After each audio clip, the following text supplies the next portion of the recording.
রথযাত্রা শুধু একটি ধর্মীয় উৎসব নয়, বাংলার বহু বছরের ঐতিহ্য, সংস্কৃতি এবং মানুষের আবেগের সঙ্গে জড়িয়ে থাকা এক মহোৎসব। এবার এই উৎসব নিয়েই বড় ঘোষণা করেছে পশ্চিমবঙ্গ সরকার।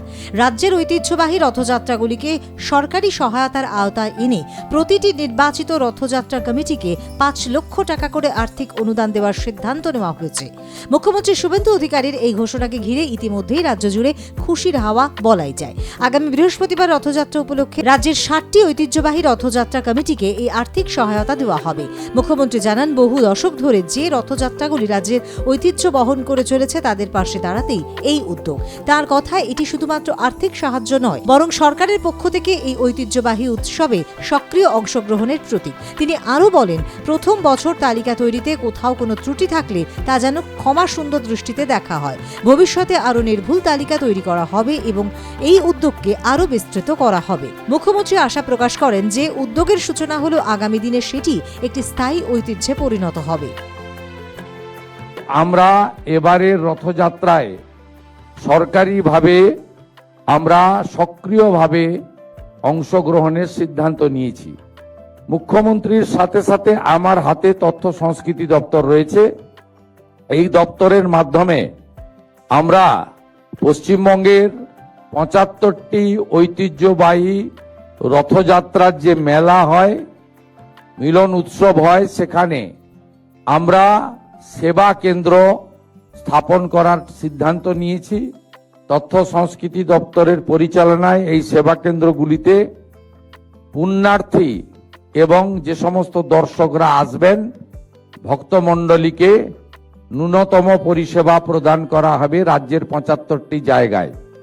এতে পুরসভা, জেলা প্রশাসন, জেলা পুলিশ এবং সংশ্লিষ্ট রথযাত্রা কমিটিকে যুক্ত করে আমরা করছি। আমরা যে সমস্ত রথযাত্রাগুলি দশকের পর দশক ধরে হয়, প্রাথমিকভাবে এমন প্রায় ৬০টি রথযাত্রা কমিটিকে আমরা ৫ লক্ষ টাকা করে সরকারি সহায়তা আজকে প্রদান করব। এটি আমাদের অংশগ্রহণ। এক্ষেত্রে প্রথম বছর তালিকা তৈরিতে কোনো যদি ত্রুটি থেকে থাকে আপনারা ক্ষমা সুন্দর দৃষ্টিতে দেখবেন। আগামী দিনে আপনারা যদি তথ্য সংস্কৃতি দপ্তরের আধিকারিক তথা জেলা শাসকদেরকে জানান, আগামী দিনে আমরা ত্রুটিপূর্ণ তালিকা তৈরি করার চেষ্টা করব। কিন্তু এটি একটি শুরু, এটা অনেক দূর যাবে। আজকে যে বৃক্ষটি রোপিত হলো রথযাত্রাকে কেন্দ্র করে, আগামী দিনে সেটা ময়ূরীয় পরিণত হবে। এটাকে একটি ঐতিহ্য এবং উৎসবে আমরা পরিণত করার চেষ্টা করব ধীরে ধীরে। অনুদানপ্রাপ্ত কমিটিগুলিকে তিনি বিশেষভাবে অনুরোধ করেছেন এই অর্থ যেন পুরনো এবং ঐতিহ্যবাহী কাঠের রথগুলির সংস্কার এবং সংরক্ষণের কাজে ব্যবহার করা হয়, যাতে বাংলার বহু বছরের ঐতিহ্য আগামী প্রজন্মের কাছে অক্ষুণ্ণ থাকে। রথযাত্রা নিয়ে বক্তব্য রাখতে গিয়ে মুখ্যমন্ত্রী তৃণমূল সরকারের সমালোচনাও করে। তার দাবি, এতদিন সরকার কেবল কয়েকটি ট্রাফিক পুলিশ মোতায়েন করেই দায়িত্ব শেষ করত। বর্তমান সরকার প্রধানমন্ত্রী নরেন্দ্র মোদীর উন্নয়ন এবং ঐতিহ্য এই মূল মন্ত্রকে সামনে রেখে রথযাত্রার মতো ঐতিহ্যবাহী উৎসবে সরকারি অংশগ্রহণের সিদ্ধান্ত নিয়েছে। রথযাত্রাকে কেন্দ্র করে এমন এমন উৎসব এই রাজ্যে রয়েছে ৫০-১০০ বছর নয়, শত শত বছরের পুরনো। মহিষাদলের রথযাত্রা বলুন, মাহেশের রথযাত্রা বলুন, এমন অনেক রথযাত্রা রয়েছে। কোচবিহার থেকে কাকদ্বীপ, দার্জিলিং থেকে দীঘা, যারা আমাদের ঐতিহ্য, পরম্পরা, আধ্যাত্মিকতা এবং আনন্দের মিলন ক্ষেত্রের রূপ নেয়। এতদিন সরকারি স্তরে এই রথযাত্রাগুলিতে কয়েকজন ট্রাফিক পুলিশ পাঠিয়েই সরকার তার দায়িত্ব শেষ করতেন। কিন্তু বর্তমান সরকার মাননীয় প্রধানমন্ত্রীর যে স্লোগান উন্নয়ন এবং ঐতিহ্য, দুটোকে সামনে রেখে এগোতে চায়। শুধু রথযাত্রাই নয়, আসন্ন শ্রাবণ মাসে জলযাত্রীদের জন্যও একটি বিশেষ উদ্যোগ ঘোষণা করেছেন মুখ্যমন্ত্রী। তিনি জানান, শেওড়াফুলি থেকে তারকেশ্বর যাওয়ার পথে প্রতি 5 কিলোমিটার অন্তর সেবা কেন্দ্র তৈরি করা হবে। পাশাপাশি তারকেশ্বর ধামের উন্নয়নে 15 কোটি টাকার প্রকল্পের কাজ চলছে। জলপাইগুড়ির জল্পেশ মন্দির, ভুটান সীমান্ত সংলগ্ন জয়ন্তী এলাকার একটি মন্দির এবং তারকেশ্বরে এই 3টি গুরুত্বপূর্ণ তীর্থক্ষেত্রকে কেন্দ্র করে বিশেষ পরিষেবা চালু করা হয়। সেখানে থাকবে পুলিশ সহায়তা কেন্দ্র, অস্থায়ী স্বাস্থ্য শিবির, বিশুদ্ধ পানীয় জল, ওআরএস, বিশ্রামের ব্যবস্থা সহ প্রয়োজনীয় অন্যান্য পরিষেবা। এই রাজ্য বঞ্চিত ছিল। আমরা এবারে শেওড়াফুলি থেকে তারকেশ্বর যাওয়ার পথে প্রতি 5 কিলোমিটার অন্তর অন্তর সেবা কেন্দ্র স্থাপন করছে সরকার এবং তারকেশ্বর ধামে আমরা প্রায় 15 কোটি টাকার কাজ করছি ওখানে আমাদের বাবা ধামকে সাজানোর জন্য। আমরা 3টি ক্ষেত্রকে বিশেষভাবে এই জলযাত্রী যারা শ্রাবণ মাসে যাবেন বেছে নিয়েছি। একটি জলপাইগুড়ি জল্পেশ মন্দিরকে কেন্দ্র করে, একটি ভুটান সীমান্তে আমাদের জয়ন্তী এলাকাতে, আর একটি তারকেশ্বরে। এখানে শ্রাবণ মাসে পুলিশের সহায়তা ক্যাম্প, টেম্পোরারি মেডিকেল ক্যাম্প এবং তাদের রিফ্রেশমেন্টের জন্য জল, ওআরএস এবং নানা ধরনের স্বাস্থ্যসম্মত যে সহযোগিতা করা দরকার সেগুলো এবং রেস্ট প্লেস, বিশ্রামের জায়গা, যেহেতু শেওড়াফুলি তারকেশ্বর প্রায় 30 কিলোমিটার, অত্যন্ত লম্বা পথ, আমরা সেই ব্যবস্থাও করেছি। এর বাইরেও শুনলে খুশি হবেন, আধ্যাত্মিক চেতনার এই ভূমিতে আমরা সরকারি হেলিকপ্টার থেকে যারা জলযাত্রী যাবেন শ্রাবণ মাসের প্রত্যেকটি সোমবার তাদের উপরে পুষ্পবৃষ্টি, গোলাপ বৃষ্টি করারও সিদ্ধান্ত গ্রহণ করেছি, যদি আবহাওয়া পারমিট করে। আপনাদের সকলকে অভিনন্দন জানিয়ে আগামী 14 তারিখ তারকেশ্বর ধামে আমি উপস্থিত হব।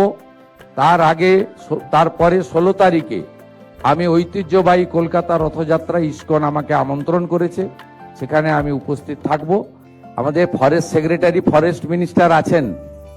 এই ঐতিহ্যশালী রথযাত্রা যেখানে হবে, আপনারা যদি সাপলিং অর্থাৎ গাছের চারা বিতরণের ক্যাম্প করতে পারেন খুব সুবিধা হয়। ধর্মীয় এবং ঐতিহ্যবাহী স্থানগুলির উন্নয়ন নিয়েও সরকারের পরিকল্পনার কথা তুলে ধরেন মুখ্যমন্ত্রী। তিনি জানান, বাজেটে তীর্থক্ষেত্র সার্কিট প্রকল্প রাখা হয়েছে।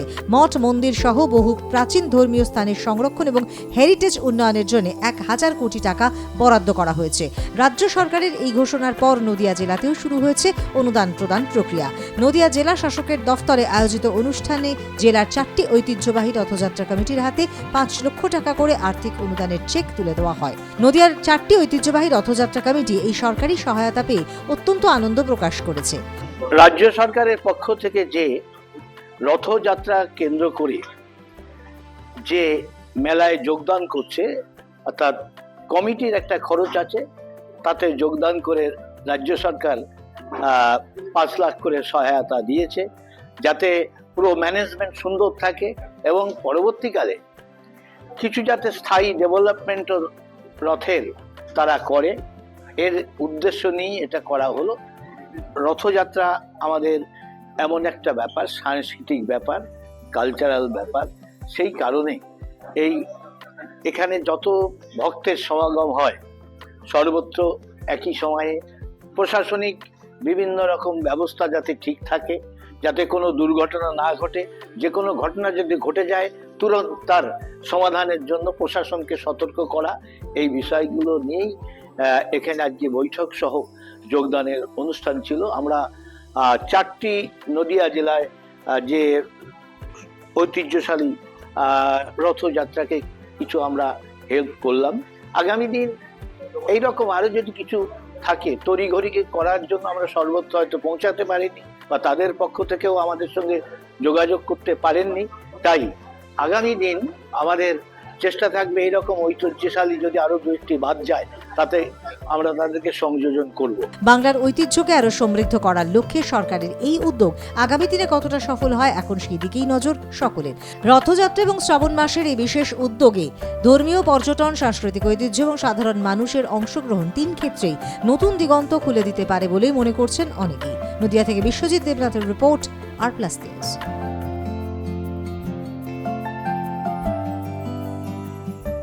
কি রে, তোর বেশ র্যাশ হয়েছে দেখছি।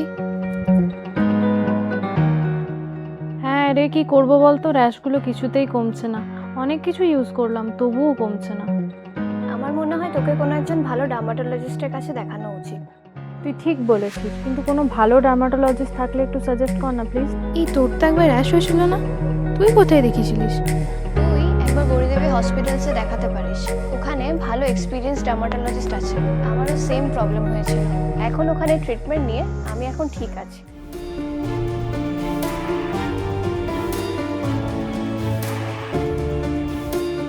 গৌরী দেবী হসপিটাল, রাজবাঁধ, দুর্গাপুর। যোগাযোগ 8001003333, 8001113333।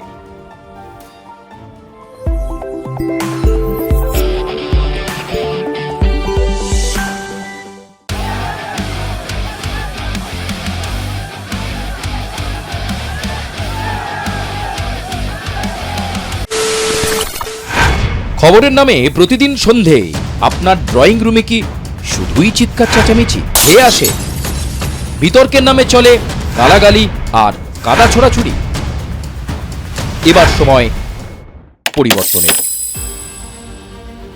কারণ আমরা কান ফাটানো চিৎকারে বিশ্বাস করি না। আমরা বিশ্বাস করি খবরের সত্যতায়। আমরা কোনো পক্ষের হয়ে গলা ফাটাই না, আমরা সাধারণ মানুষের হয়ে প্রশ্ন তুলি। চিৎকার নয়, শুধু খবর হবে যেখানে বিতর্ক আছে কিন্তু কুৎসিত ঝগড়া নেই। সঠিক তথ্য, বিশ্বস্ত খবর। নজর রাখুন আর প্লাস নিউজে।